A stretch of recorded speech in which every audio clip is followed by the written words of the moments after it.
5 thing that you must do if you want to put God first in all you do is think about all the blessings you have in your life. Think about the blessings. Man, think about the blessing of waking up. You know how many people don't wake up? You can't control whether you're going to wake up or not. Waking up is a blessing. Somebody's not going to wake up. One day, you're not going to wake up. So every day you do wake up.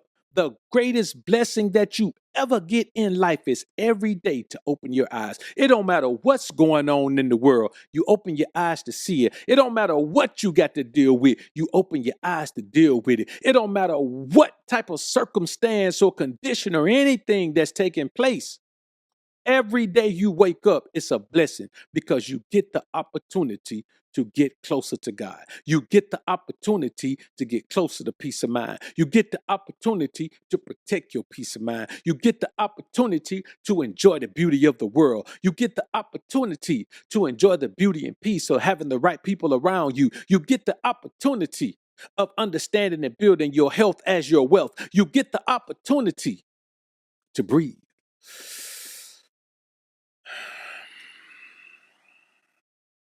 Think about all those blessings, man. And remember, you owe God a debt for all of those blessings. Every day you wake up, you owe God for waking you up. You didn't do nothing the day before to get woke up. Everything you did the day before was for the day before. The whiners have a song. Ain't no need to worry what tonight is gonna bring. It'll be all over in the morning. I want y'all to understand that every day the sun arises, it's another day. You got to earn the right to wake up the next day. We got to stop acting like we don't understand this. If you do the wrong thing today, you won't make it through today.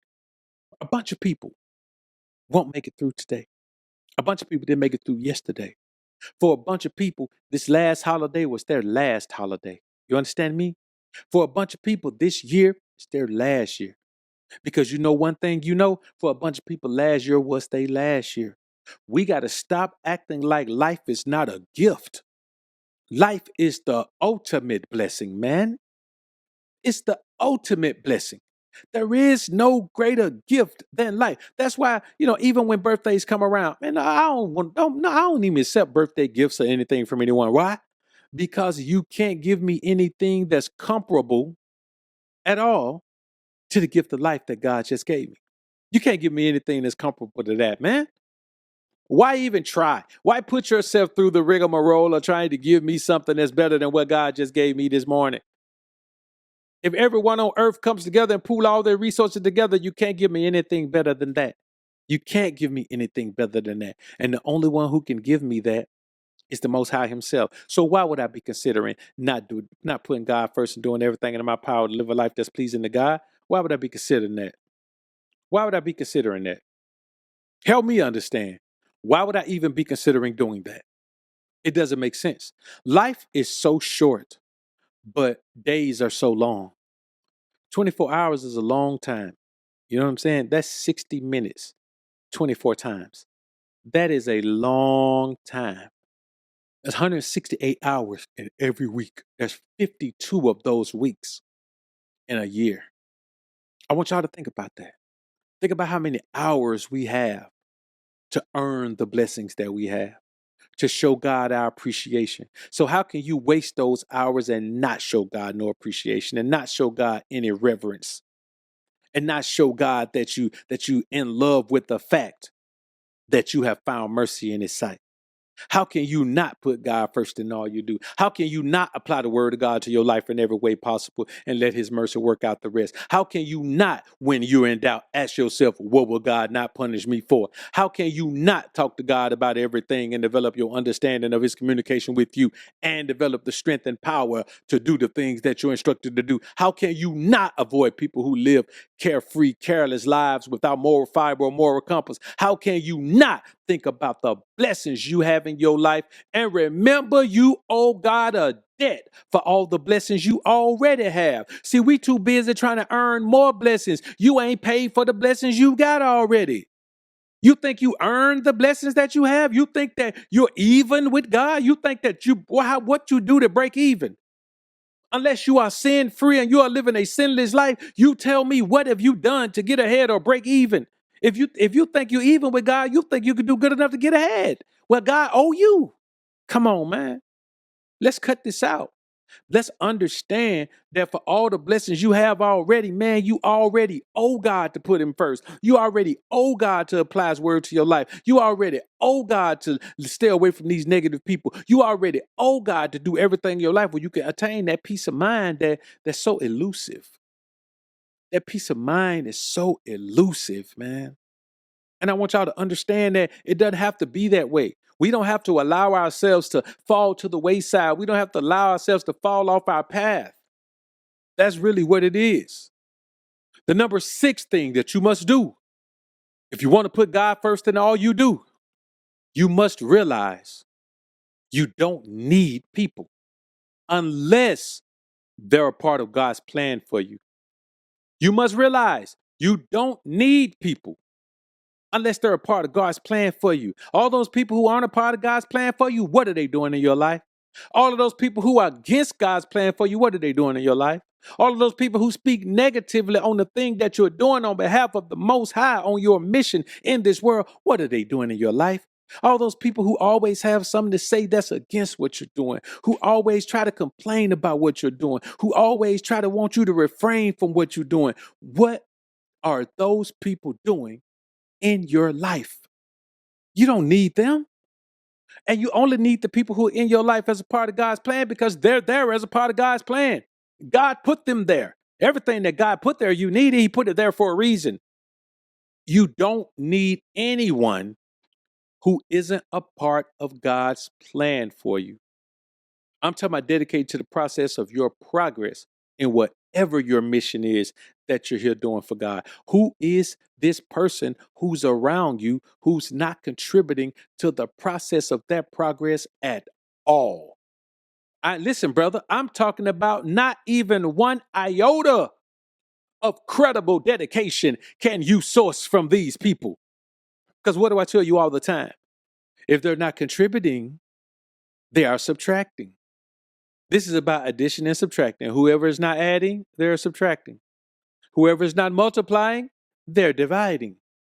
And since multiplication is advanced addition and division is advanced subtraction, you got people around you who dividing. Man, you're losing faster than you even know. You can't even replace it as fast as you're losing. So you don't, man, once you realize you don't need people around you who aren't there because God put them there, who aren't a part of God's plan for you, your circle gets small, but your circle gets effective. Your circle gets so positive when you understand that. Your circle gets so strong when you understand that. Your circle becomes impenetrable when you understand that, because those are the only people who need to be around. You don't have to vet people that God put in your life. He already vetted them. You can trust people that God put into your life. He already vetted them for trust. You can rely on people who God put in your life because he already vetted them for reliability. You can count on the honor and honesty of people that God put in your life because he's already vetted them for honor and honesty. You could do those things. I was talking to somebody the other day, man. They profess that they are so godly and all of these things, man. And done went to Popeyes and got some red beans and rice. Folks told him it didn't have pork in it. Come to find out it does have pork in it. I want y'all to comment down below and tell me when the last time God done left you unprotected like that, where you didn't even have the discernment to know. This is something you can look up online. You look up online, does Popeyes use pork in their red beans and rice? And they tell you no, although there's no meat in it, they do use drippings. They use the oil. So I want y'all to understand something. When you think about what's going on out here, a bunch of people profess to be living a life that's pleasing to God. But if you're not putting God first in all you do, how are you living a life that's pleasing to God? That's the only thing that pleases to God.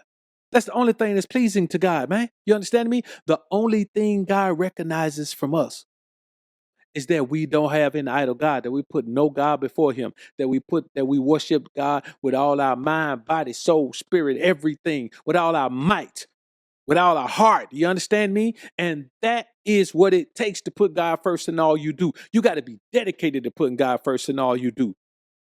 You can't get around certain people and be slipping. Let me tell you something. You get around certain people and you be slipping, then they evil is stronger than your righteousness. You need to go back somewhere and regroup. You need to go lick your wounds. You're injured. Your spirituality is injured. Your spiritual astuteness is broken. And if your spiritual astuteness is broken, you cannot put God first in all you do. You got to be strong spiritually to do that, because there's so many things pulling you in the other direction in this society. You got to be absolutely strong in order to do that. It's not something that we can just, lollygag around about. We got to do this thing. The number 7 thing that you must do, if you want to put God first in all you do, is understand that pleasure is not treasure. Pleasure is not treasure. If it feels good, sound good, look good, taste good, feel good, smell good, feel good, smell good, taste good, look good, sound good. Those that can't get you anything. Those 5 things can't get you anything with disappointing. There's no treasure in pleasure. I promise you that. There is none. Anything that brings you physical pleasure is not a treasure.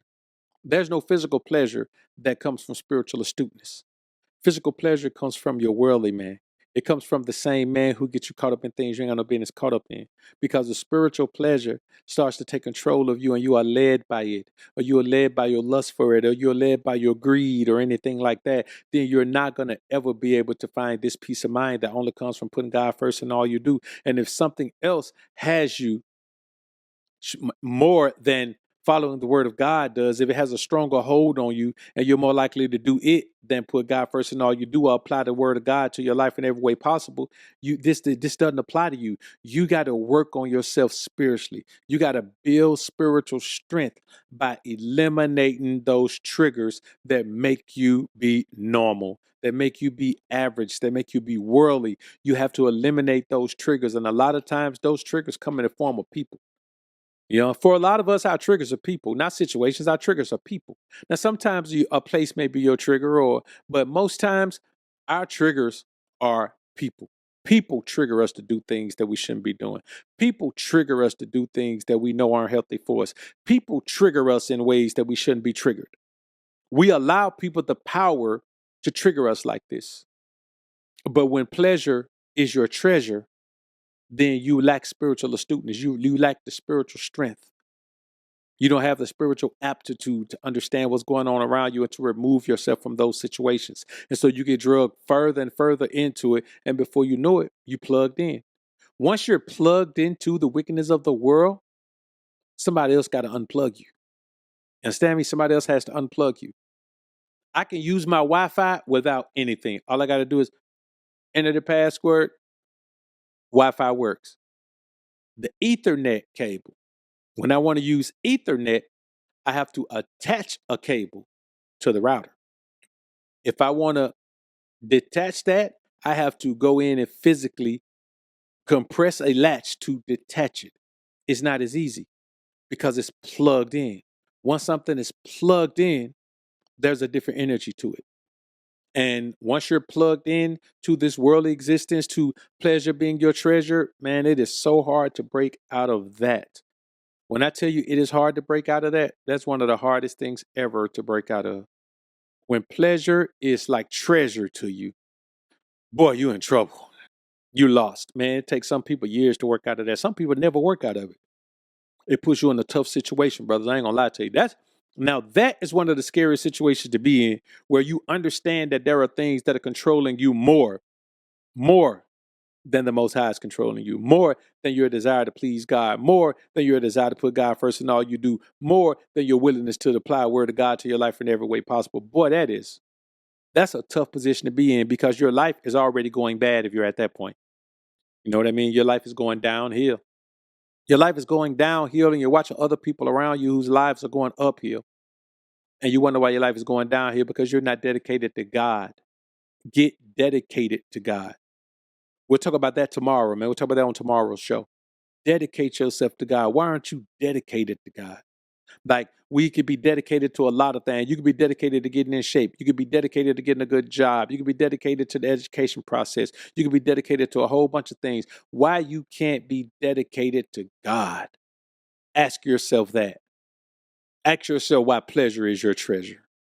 Now, number 8 thing that you must do if you want to really put God first in all you do, you got to remember when you know better, be a man about it and do better. When you know better, just be a man about it. Man, do better. Don't sit around here and know better and not do better. Don't blame nobody. Don't talk about it. If you so weak you can't do better when you know better, you should be ashamed of yourself. You should be ashamed of yourself to not know better and do better. To not do better when you know better. To let things just go the way they shouldn't be going because you don't have the intestinal fortitude and spiritual strength to do better. Well, you better work out your spirit. Spiritually work out. Get into the word. Meditate in the word, man. Meditate in it. Separate yourself from those people, places, and things that are causing you to not understand what it's supposed to be like in your life in real time. Wasting too much time around here, man. You got to stop doing it. You got to stop doing it. It doesn't make sense. We around here doing things that we have already been punished for, doing them again. Around here doing things that we have already seen the detrimental effects of, doing them again. Around here engaging with people that we have already got negative results from, but we're still engaging with them, going back to them, circling back, as they say. I want y'all to today, right now, today, I want every one of you listening to this. And whenever you listen to it in the future, I want you to make that day the day that you swear to yourself and God, put it on the line, make an oath to God that you gonna do better in every way you know better. Stop playing games. Put the pressure on yourself. If you put it out there like that and you make an oath and a vow to God that you're gonna do it, then He gonna require it of you. And there's gonna be some punishment if you don't do it. So I want you to do it. I want you to make up your mind that you're gonna do what you know is better. If you know better, then you better start doing better. You understand me? If you know better, you better start doing better. I know I be looking sideways, man, but my camera is right here. My computer is right here and I'm looking at it over here. So I want y'all to understand that, man. Just don't allow yourself to be your own worst enemy. Don't allow yourself to be the biggest detriment to your growth, the biggest detriment to your spiritual astuteness, the greatest detriment to you finding peace of mind. I don't want you to be the reason that you don't find peace of mind. Can you imagine being your own reason for not finding peace of mind? Can you imagine that? It doesn't make sense, man. It doesn't make sense. It's a wild way to be. And it's just detrimental to your very own existence. Like, there's a lot of things we can do. Let's not be detrimental to our own existence, brothers. Let's not allow ourselves to destroy our own lives, people. That's not what we're here for. We're not here to destroy our own lives. We're not here to be our own worst enemy. We're not here to be the biggest obstacle in our own lives. We're not here to drain our own energy. How can you be an energy vampire draining your own energy? How can you be the opposite of spiritual astute, draining your own spiritual strength? How can you be the one that's coming around with no moral compass and driving yourself to do things you know you shouldn't do? I want you to know better and do better. Just do what you know is right. The number 9 step that you need to take if you want to put God first in all you do, don't let people shame you for godliness.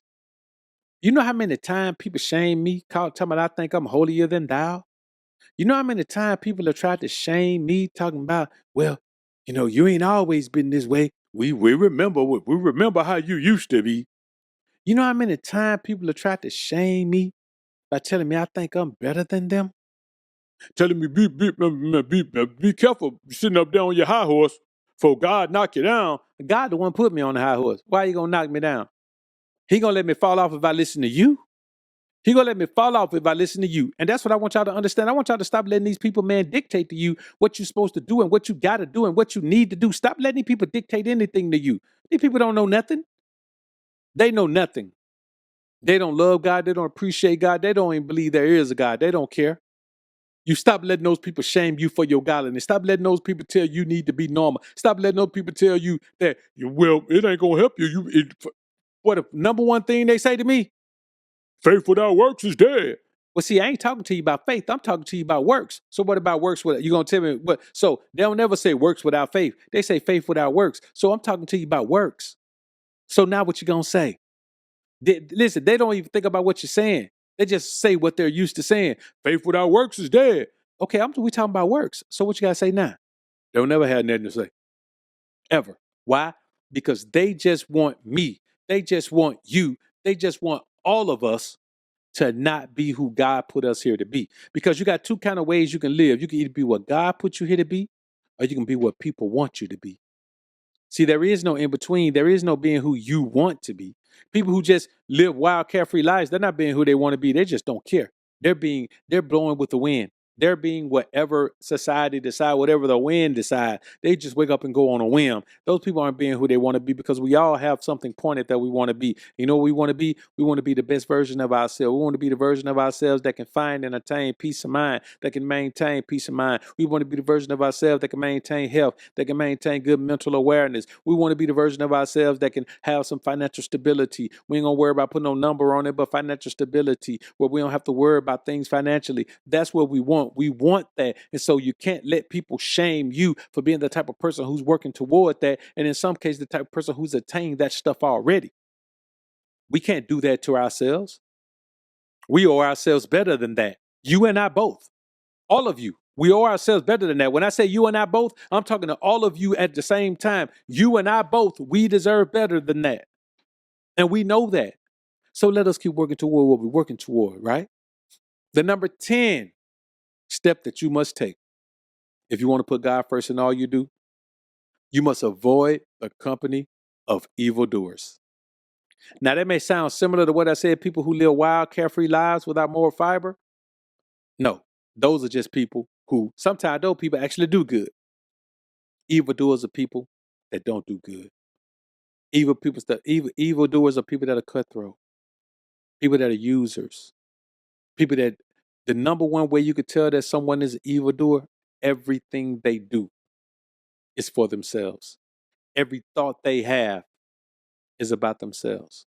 All they think about is what somebody can do for them. All they think about is what they can take from somebody. How they can fool somebody, how they can hoodwink somebody, bamboozle somebody, lead somebody astray, run somebody amok. That's all they do. Those are evildoers. People who you know don't care about other people's lives. People who you know are intentionally being with other people's wives.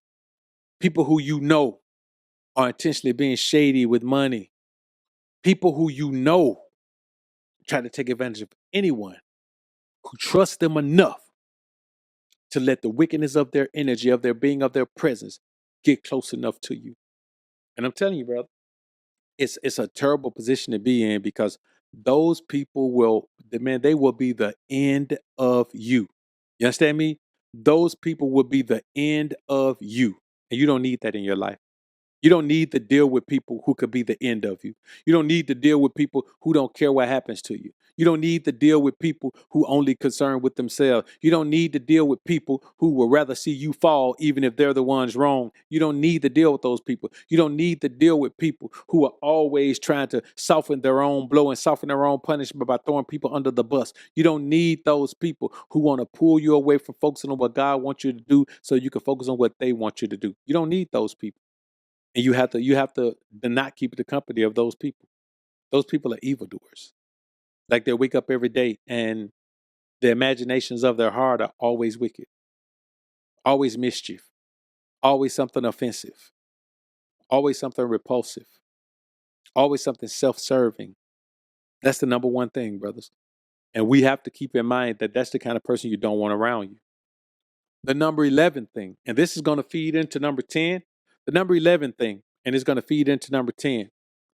Taste the sweetness of separation. Separation is a sweet flavor, man. Just the level of peace that comes from separation, separating yourself from things, people, places, sights, sounds, foods, whatever it is that keep you from putting God first because they put you in such a negative headspace. Things that used to go on, that you only remember because the people around you bring them up. Things you witness that you only remember because the people around you were a part of them. Things you regret that you only remember because the people that are around you have those same regrets and want to talk about them sometime. Separation is the sweetest flavor because it gives you a new start. There's nothing more refreshing than a fresh start. There's nothing more enlightening than a fresh start. There's nothing more motivational than a fresh start. There's nothing with more positive energy than a fresh start. And separation gives you a fresh start. Separate from those people from the past who don't mean you any good. Separate from those people in the past who always trying to latch back on to you. Don't do it, brothers. Don't do it. Never allow someone to latch back on to you from the past. Never. There's a reason why you broke that tie.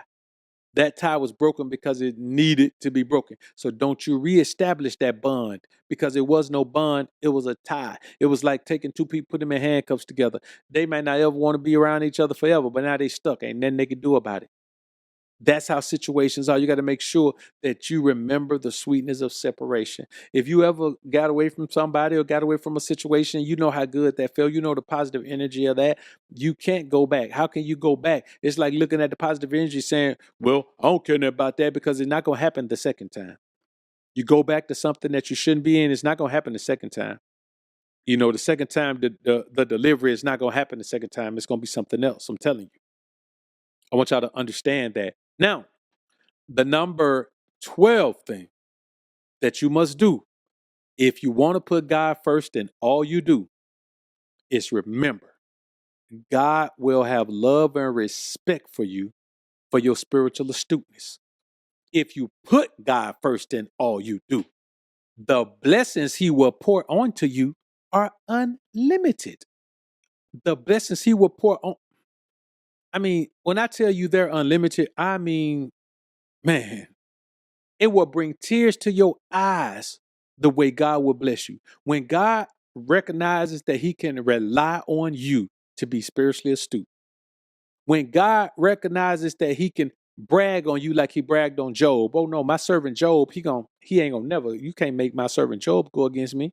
You can do whatever you want to do to him. You just can't take him out. But do whatever you want to do to him. He ain't going to go against me.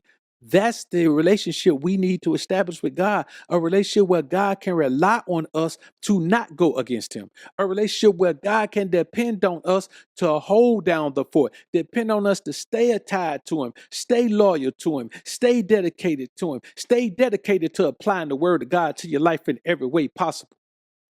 Believing that his mercy will work out the rest. Be dedicated to asking yourself, what would God not punish me for when you in doubt? Just stay away from evil. It's less about embracing the right things to do than it is about eliminating the wrong thing. Sin is doing wrong. If you just eliminate all of those, then everything you do is right. We got to be dedicated to avoiding people who live wild, carefree lives without moral fiber or moral compass. We got to be dedicated to talking to God about everything and developing the understanding of how he communicates with us and building the strength to do what he tells us to do. We got to be dedicated to thinking about all the blessing we have in our life and remember we owe God a debt for all the blessing we already have. We ain't even, we in debt to God. We got to be dedicated to realizing we don't need people unless they're a part of God's plan for our lives. If they're not a part of God's plan for our lives, they're a part of Satan's plan for attacking your life. We got to be dedicated to understanding that pleasure is not treasure. We can't be led by our need for physical pleasure. We got to be led by our need for spiritual treasure. That's what we got to do. We got to be dedicated to understanding that when you know better, you got to be a man about it and do better. When you know better, you be a man about it and do better, then you can lead your family to do better. They only going to do what you do. They only going to do what you lead them to do. We got to be dedicated to not letting people shame us for our godliness. You call me whatever you want to call me. You can call me holier than thou. Do that. Call me, I think I'm out. Do that. Call me somebody. Do that. Whatever you want to call me, you can call me that because you're not going to shame me for my godliness. You're not going to shame me for trying to focus on the things that I need to focus on to live a life that's pleasing to God. We got to be dedicated to not keeping the company of evildoers. And let me tell you the worst kind of evildoer. The worst kind of evildoer is somebody that know the word but don't live by it. but always try to convict you, unfairly, by twisting words to suit themselves because they're living a life that's not pleasing to God. We got to be aware of that. That's one of the things that'll bring you down the quickest. Being around those type of people who put on the front of living a life, but like I told you, you got to live by the word, or you got to apply the word of God to your life in every way possible. You can't know it and then not show it. But beware of those people. We got to be dedicated to tasting the sweetness of separation.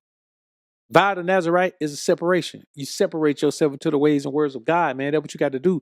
When you do that, then you understand the gift of separation. Separation is a sweet savor. Man, let me tell you something. When I want something sweet, if I want to eat some pancake, I just put some separation syrup on top of it.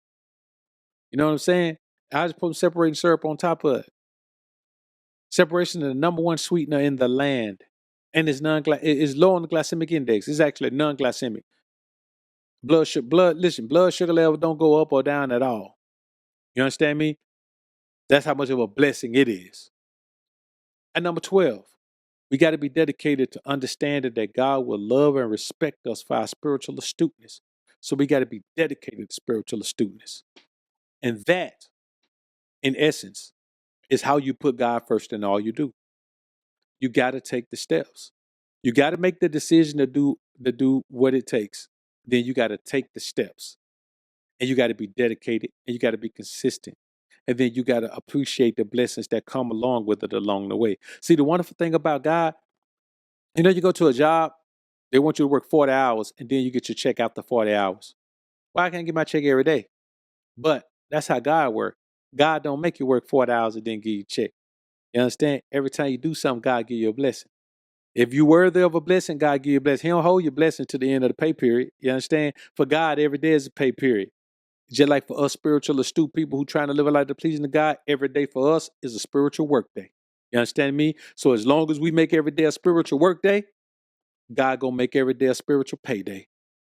And listen, He already paid us years in advance. So we on a salary, baby. We work holiday, we work whenever, we work every day but the Sabbath day. You understand me? Every day but the Sabbath day. Because that's what it takes to put God first in all you do. All right, listen, man, y'all subscribe to the channel. Click that like button. And I'll see y'all on the next one. Peace.